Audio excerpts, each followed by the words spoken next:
বন্ধু বান্ধৱীসকল, ঘোষাৰ ব্যাখ্যা একাদিক্ৰমে দি যাম বুলি কৈছিলোঁ যদিও সময়ৰ অভাৱত দিব পৰা নাই। আজি এভাগি দিয়াৰ চেষ্টা কৰিছোঁ, ভুল হ'লে ক্ষমা কৰিব। যিটো জনে কৃষ্ণ কথা বিচাৰে সময় মনে, ধৈৰ্য ধৰি ক্ষণে কথা কয়,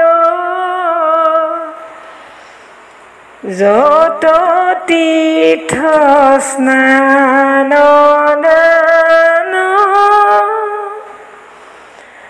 দেৱ পিতৃ যজ্ঞ যাগ যোগাদিৰো ফল পায়। মহাপুৰুষ মাধৱ গুৰুজনাই এই ঘোষাফাঁকিৰে বুজাব বিচাৰিছে যে যি ধীতি বা ধৈৰ্যৰ দ্বাৰা মন প্ৰাণ ইন্দ্ৰিয়ৰ চাঞ্চল্য ভাৱ নিবাৰণ কৰি কৃষ্ণ কথা বিচাৰ বিষয়ক প্ৰতিটো শব্দ অতি মনোযোগেৰে এক ক্ষণ মাত্ৰেও যদি শ্ৰৱণ কৰে, সেই ভক্তই তীৰ্থস্নান দান দেৱ পিতৃ যজ্ঞ যাগ যোগাদিৰো ফল লাভ কৰে।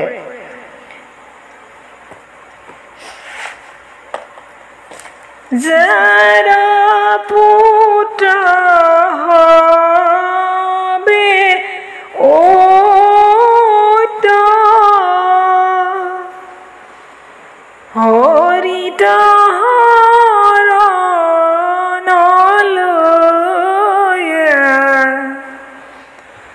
হৰি গুণ গাৱে শুদ্ধ ভাৱে, দধি দুগ্ধ ঘৃত মধু নদীৰ জল কপিয়া, পিতৃগণে তৃপ্তি পাৱে।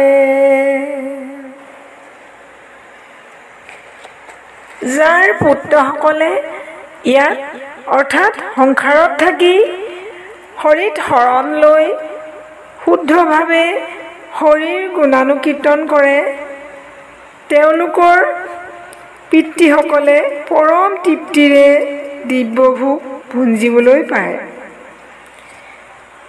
ইয়াত হৰিত শৰণ লোৱা মানে ধ্ৰুৱ প্ৰহ্লাদ আদিৰ নিচিনা হৰিত শৰণহে আচল শৰণ বুলি বুজোৱা হৈছে। মাধৱদেৱৰ এই ঘোষাফাঁকিত আমি ইয়াকে বুজিব পাৰোঁ। আপোনালোকে যদি ঘোষাৰ ব্যাখ্যা শুনি ভাল পায়, লাইক কমেণ্ট শ্বেয়াৰ কৰি মোক আগলৈ যোৱাৰ সুযোগকণ দিব।